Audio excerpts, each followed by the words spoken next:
In this video, we're going to look at how to join multiple tabular datasets together. Now, what do I mean by join? Well, in this context, it corresponds to a join operation in relational algebra, or if you're more familiar with a relational database management system, an SQL join operation.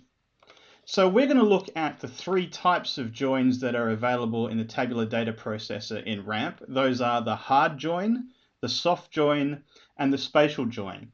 And we're going to use some example data sets to highlight how you use these processor methods. In a previous video, we addressed the tabular data structures that RAMP requires and expects, and how that's implemented through the standardized ASCII CSV format. So if you're not familiar with that, you can go back and have a look at some of the earlier videos that discuss how to generate standardized ASCII CSV formats that can be used in RAMP.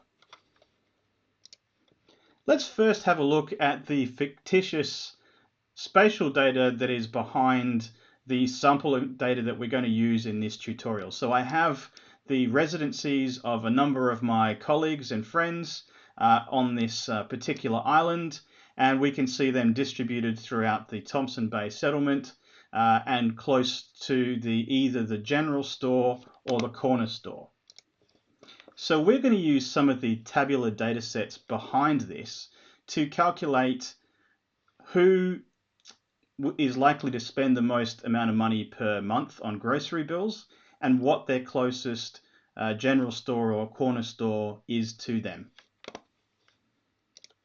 So the first tabular data set I have contains a household ID and purely a coordinate. So this is the location of the household or house.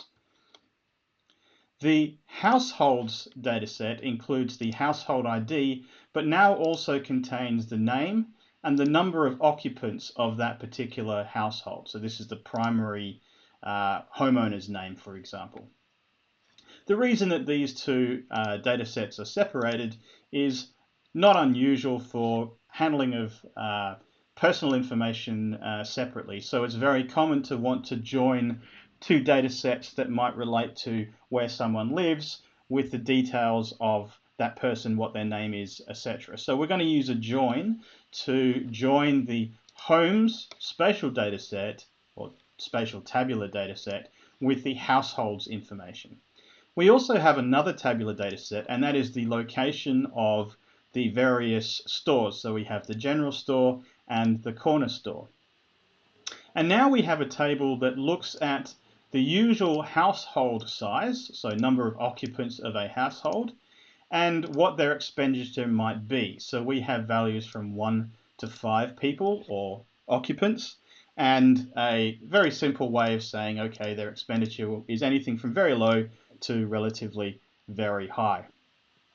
You'll notice in the households dataset that we actually have values ranging from about 1 to 7 occupants per household.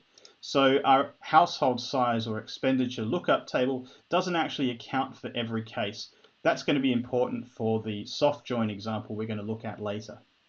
So let's go ahead and in RAMP join the homes to the households to create one merged or joined dataset. So I'm going to open the tabular data processor and I'm going to use a hard join. What that means is that you have one file, so I'm going to choose the homes, and I define a primary field, or a field that is going to be considered unique. So this is going to be the household ID field, and I want to join it to households. And I'm going to say, well, they join based on this unique identifier, the household ID or the HID.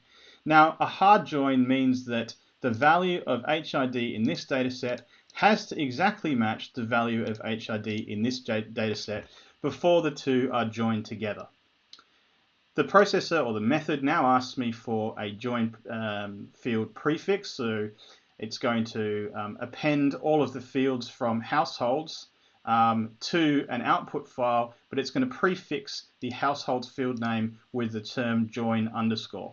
It does this to ensure that all of the field names in the new output data set have unique field names. Okay, so let's pick our output file. So we're now going to call this, I think, clients, because this will be the resultant clients of the various stores in the area. Let's go ahead and run that and have a look at the results. So you'll notice now that my homes dataset that previously had HID and the coordinates is now joined based on the households dataset via the HID. So this is now the join HID, and of course they're the same as you'd expect. Then I have the name and the size field from the table that I joined to. So I'm going to go ahead and delete this because that's not really that necessary. And I'm going to rename this field to name and this to size. Remembering this is the name of the household primary contact or owner, and this is the size of the household in terms of occupants. So let's go ahead and save that and then look at what we're going to do next in RAMP. So the next thing we're going to do is look at a soft join. Now, the soft join joins two data sets together, but it doesn't require that the two fields that define the join have exactly the matching values. They merely need to be numeric values, and whatever the closest match is between the two is then deemed to be the matching record. So let's go ahead and choose our clients dataset now, and we're going to say the input is field is going to be size, and I want to join that to the expenditure table that we previously looked at that classified household occupants and how much the number of household occupants and the expected expenditure from each of those households. And we're going to choose household size as the field that it's going to join to. And again, we'll accept a join field prefix of join underscore, and the output file now is going to be called clients expenditure. So let's go ahead and do the soft join and see what the results look like. So I've got my previous clients dataset that is now joined to the closest matching value from the expenditure dataset. So you can see here, for example, this was an exact match for Nick. 3 people in his household matched to 3 people in the expenditure, so he has a medium expenditure. But if I go and look at Paul, there's 7 occupants in his household, and of course the value in the join table, the expenditure table, stops at 5. So 5 is the closest value to 7 in this case, so he is classified as having very high household expenditure. Let's go ahead and delete this field, we don't need that, and rename this to expenditure. Now let's go and have a look what we're going to do next in RAMP in terms of determining what the closest store is to each of these households. So back in the tabular data processor now, and we're going to look at the spatial join. Now the spatial join allows you to join 2 tabular data sets together based on a distance or proximity between point coordinates in those 2 files. So we're going to use, firstly as the input, we're going to use clients expenditure, and we're going to say that the X field is the easting and the Y field is the northing. So this is the location of each of those residents, and we're going to join that to, spatially join that to stores using the easting and northing location of each of those stores. This data is not projected, so I don't need to define an ellipsoid, and it's going to again use the same join field prefix as we had before, but it's also going to add another field called dist, which is the actual distance between the individual households and the closest store. So let's now call this clients expenditure and then store or closest store. Okay, let's run this and see what it looks like. So what we can see is that the closest store, remembering we had 2 stores, the general store and the corner store, the closest store to this particular residency is now joined in there. So I can see that for Paul, his closest store is the general store and he's about 100 meters away from it.